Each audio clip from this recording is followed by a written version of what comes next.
Hell's Angel's daughter noticed Waitress's Bruises at restaurant. What did she do next? The air in the diner hummed with the clatter of cutlery and the soft sizzle from an open kitchen that smelled of bacon fat and burnt coffee. Sunlight gathered in gold squares on the checkered floor, catching dust motes mid-air like slow snow. Beneath the red neon open sign, a steady bell chimed each time the door swung, and the lunch crowd slowly thinned to regulars, who knew the waitstaff by nicknames and black coffee orders. She saw the bruise. The sleeve slipped, and a secret the whole diner had ignored finally had a witness. Before we continue, tap subscribe to Biker's Hype, where real courage rides on two wheels.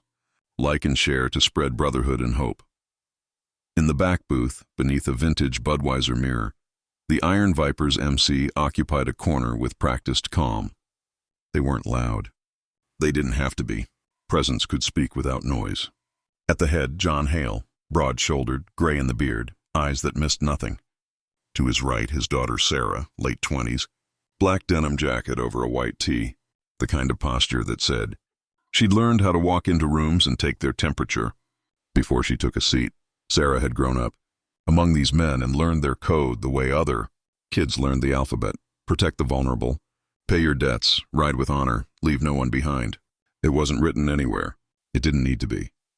She stirred her coffee, more out of ritual than taste, and let her attention drift across the room.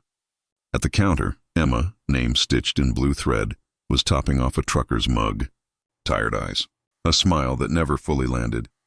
When she reached for the sugar caddy, her sleeve slipped and a bruise glowed in the shaft of sunlight, yellow blooming into purple at the edges. A fingerprint of force that had its own grammar. Sarah's stirring slowed. The spoon touched porcelain with a soft tink. She told herself it might have been a shelf or a walk-in cooler door. Then the sleeve slid again as Emma grabbed a stack of plates, and a darker crescent near the wrist told a longer story. Not once, not new. Sarah didn't flinch outwardly. Inwardly, a knot cinched. She tracked Emma's movements, the controlled economy, the flinch at a sudden laugh from a bar stool, the way she kept her back to walls like she'd learned rooms from the edges inward. "Kid," John murmured without looking at her, his voice a river rock. "What's on your mind?" "Bruises," Sarah said. One word, heavy as a hammer. John's eyes flicked to the counter, then back to the reflective hush of his coffee. The men at their table kept talking about spark plugs and weekend rides. No shift in tone, no heads turning, but a current passed, thin as wire. Frank, thick forearms, calm eyes, caught it and gave the smallest nod. "Don't move on speculation," John said. "Watch, confirm." They watched. 10 minutes, 20. A busboy dropped a steel pan and Emma jumped like it was a gunshot. When she reached for the pan, her sleeve rode up again. Frank rose like he'd merely stretched and wandered to the counter. "Ma'am," he said, gentler than he looked. "Mind a refill?"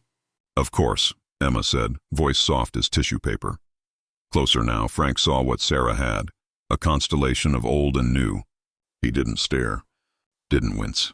Just returned to the booth and placed the extra creamers between the ketchups. "It's bad, boss," he said in a voice that barely traveled. "Fresh on top of faded." John exhaled through his nose, the kind of sigh that comes with options laid out on an invisible table. He turned his mug, handle right, the way he always did when he was ready to move. "Sarah," he said, "you talk to her." Sarah slid out of the booth, the leather whispering against denim, and walked to the counter carrying only her coffee and a steady heart. "Emma," she said, careful not to crowd. "Got a second?" Emma blinked, thumb worrying the edge of the order pad. "Is everything all right?" "Yeah," Sarah said. "Just wanted to ask." "You okay?" Emma's glance flicked to the back. Kitchen door, manager's office, emergency exit, then back to Sarah. The forced smile was a paper mask that had gotten wet and couldn't hold shape. "I'm fine, just clumsy. I've been clumsy," Sarah said, kind as sunlight. Bruises looked different. Silence. Coffee percolated somewhere behind them. A server laughed at a joke that didn't matter. Emma folded her arms across her stomach like a shield, knuckles whitening. "You don't have to tell me anything," Sarah said. "But if you want help, you've got it." The word help did something to Emma's shoulders. They dropped half an inch, then trembled. She kept her eyes down. A single tear escaped like it had been waiting for permission. "It's my ex," Emma whispered. "He doesn't take ex very well. Is he here?" Sarah asked, voice now a wire stretched tight and listening. Emma shook her head. Not now. Sometimes he sits across the street, watches, last week, in the alley. Her fingers grazed the bruise and stopped there. He said if I told anyone, you just told me, Sarah said gently. And I'm not anyone. Emma's breath hitched. 30 seconds later, Sarah had her sitting at the far end of the counter where no neon fell, where the jukebox reflection didn't quite reach. Sarah kept her voice low and her body language soft. She listened more than she spoke, asked for times, places, patterns. Not prying, building a map. Behind them, without turning his head, John had already sent Jackson, quiet, watchful, out the front door with cash for a camera card and coffee for the stakeout he hadn't mentioned yet. Gus, a bull of a man who moved like he lived under his own gravity, slid his phone onto the table and opened a notes app titled Proof. Give me 5, Sarah said to Emma and crossed back to the booth. She didn't need to explain for long. John already had his jaw set the way it got when he'd decided something. He asked 3 questions that mattered. Does he have a weapon? Does he know where you live? Does he have a key? And then nodded once. We do this right, John said. No cowboy stuff. No lines crossed, evidence, protection, police, then a conversation. The men nodded. They knew the order of operations. Start with safety, John said. She doesn't go home alone tonight. She comes with me, Sarah said. I've got a spare room. Good, John said. Frank, get the truck. Jackson's eyes on the diner till close, then her apartment. Gus, talk to the manager. You're an old friend who's worried about the alley lights. Gus grinned. I'm everybody's old friend, boss. And kid, John added, turning to Sarah. Record her statement at your place. Times, dates, texts, voicemails. File names with dates. Keep copies. We'll walk it in tomorrow morning. Nobody shrugs off a stack of proof on my watch. Sarah nodded. Emma was already watching her with the cautious, shimmering look of someone who'd been in the ocean too long and just found a sandbar. They didn't make speeches. They didn't throw their weight around. John walked with Sarah and Emma back to the booth and made the introductions like you do when you're introducing family. The men put their palms to the table, gentle, open, nothing hidden, and said her name like it was a promise to get it right. Emma, John said. You're safe sitting here. She sat. She tried to apologize for the coffee she hadn't refilled. John shook his head like she'd told a joke he'd heard before and, Loved, you've got nothing to apologize for, he said, and then he listened, the way only a man who'd once failed someone and promised never again can listen. Emma told it in pieces, the way Mark started small. Where are you going? Who's that? Why didn't you answer? And then grew wildfire fast. The restraining order that was a sheet of paper on a window in a storm. The alley. His hands. The threats. The truck idling across the street like a rumor made steel. Frank's hands tightened around his mug, but he said nothing. Jackson sent a single text. Rusty nail weekends? And another came back 2 seconds later. He's a regular. Loud tipper. No friends. Gus had already taken a slow walk to the manager's office and was back with a work order for the broken alley light because the city inspector's due next week, which, for the record, was a lie. You did everything right, Sarah said, when Emma faltered. And you're not alone anymore. John nodded. We move on 2 rails, legal and practical. Legal means police, evidence, statements. Practical means you don't walk into shadows alone. You don't answer block numbers. You don't open doors unless it's a person you name. We'll help with both. No laws broken. No close calls. Emma looked from face to face, waiting for the catch. There wasn't one. What if he comes here tonight? She asked. Then he'll be photographed from 3 angles, his plate recorded, and his presence documented against the order he's already breaking. Jackson said, voice a quiet instrument. And you'll leave through the front with Sarah and me on either side while Frank brings the truck around. Emma squeezed her own palms until the blood disappeared from her fingers. She felt lightheaded. Then, like the snap of a rope, relief came so sudden it was almost pain. Okay, she said. Okay. The diner closed at 10.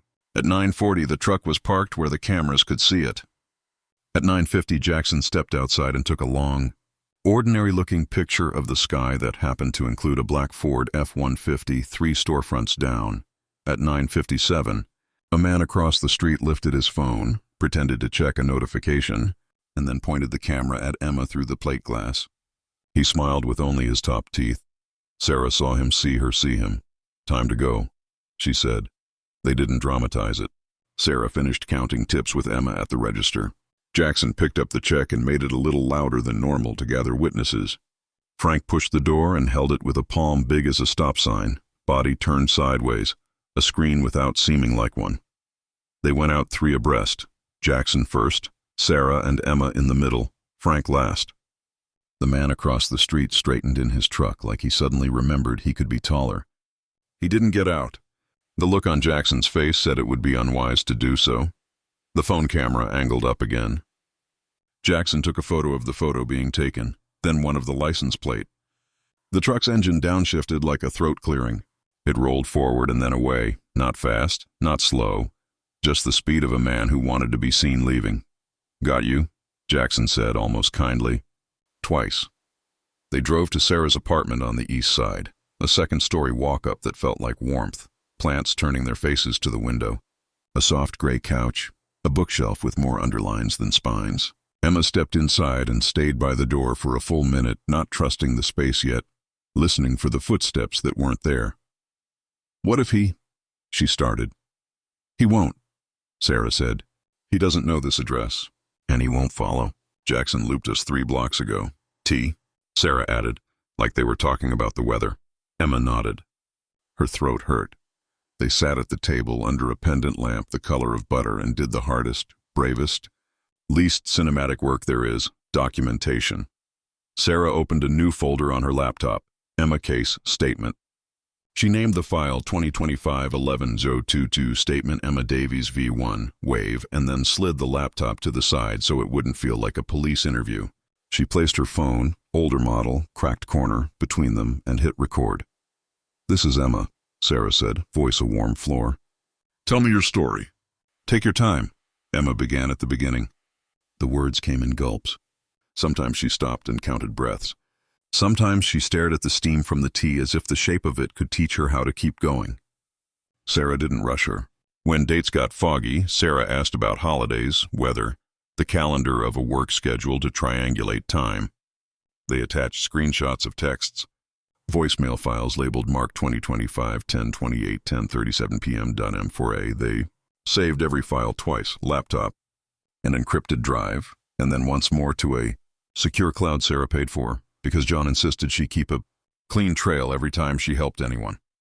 2 hours later, Emma's voice had changed. It was still small, still hoarse, but there was iron in it now, too. Naming can do that. Evidence can do that.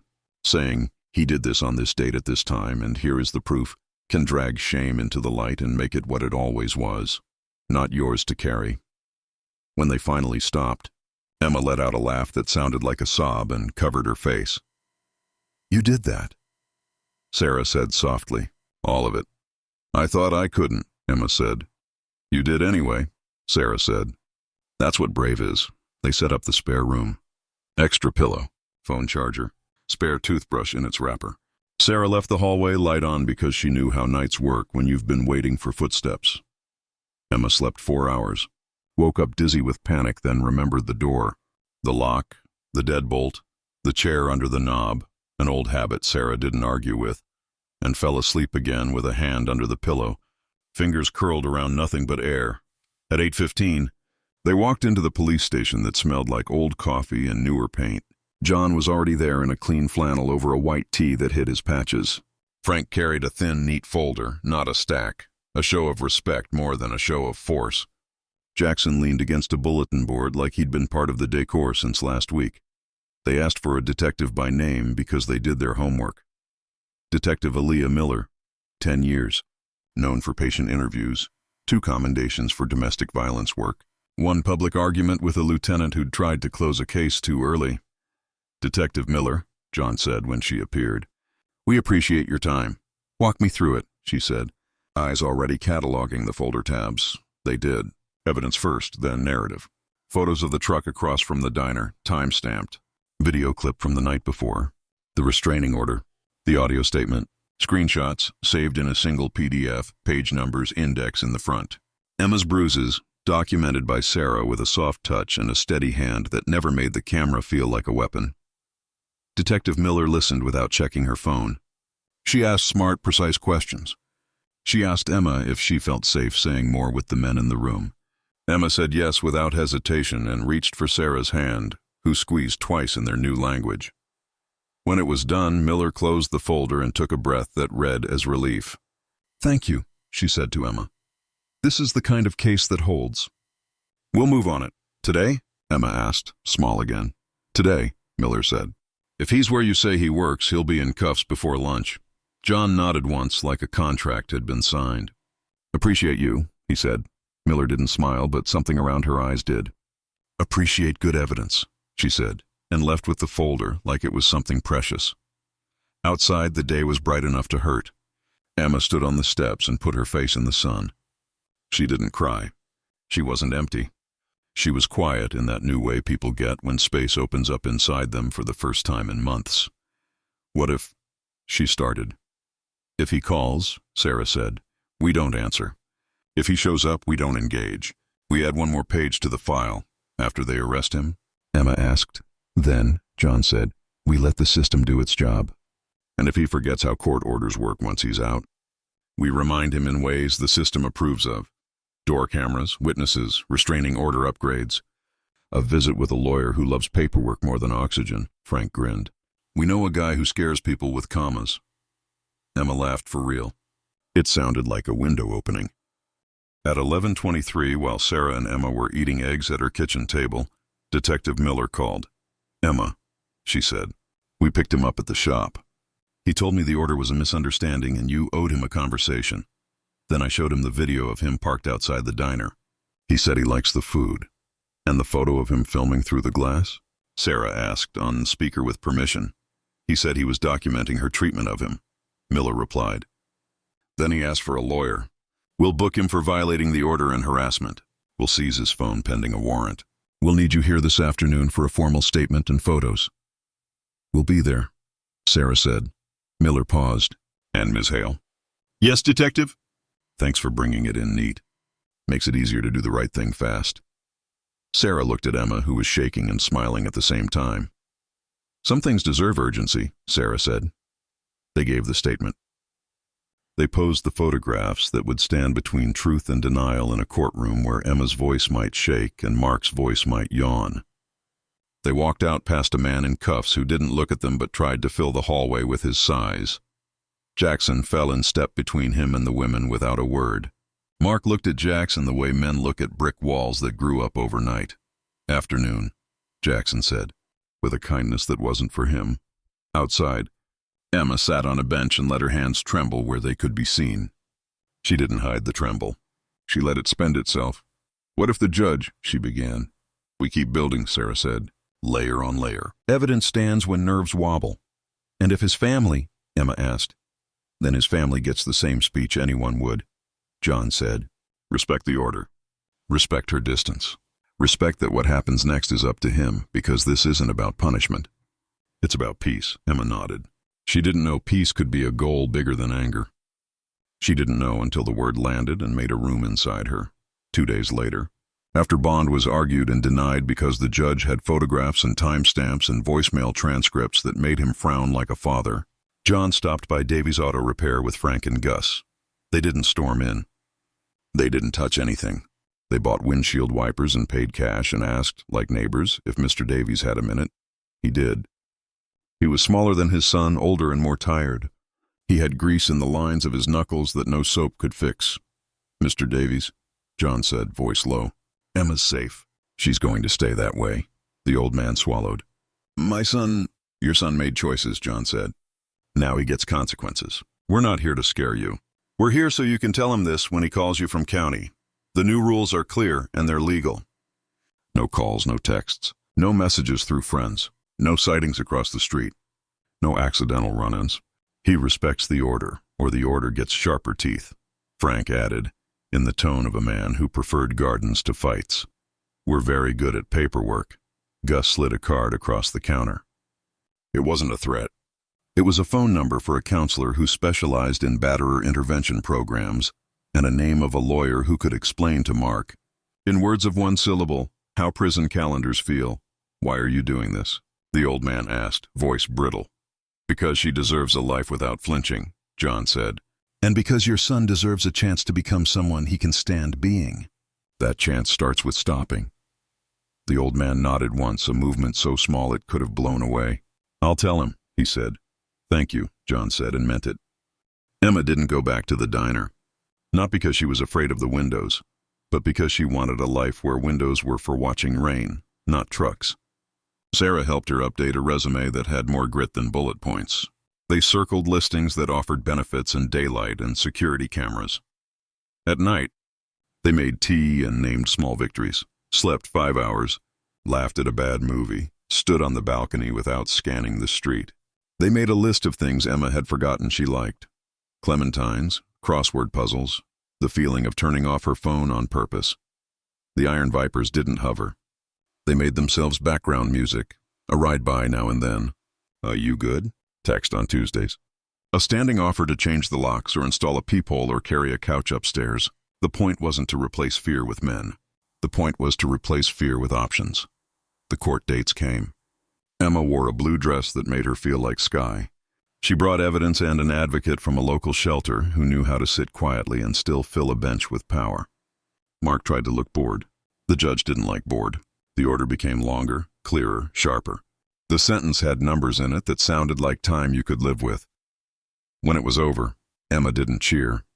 She just let out a breath she'd held for half a year.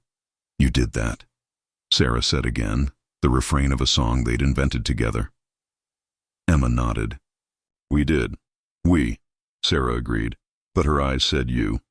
Months later, Sarah and John slid into the same back booth. The Budweiser mirror reflected two people who looked like themselves again. The room hadn't changed much. The neon still hummed. The coffee was still better if you added enough sugar. A new server approached. Fresh apron, a smile that was as real as it looked. She asked for their order and didn't flinch when a busboy dropped a tray.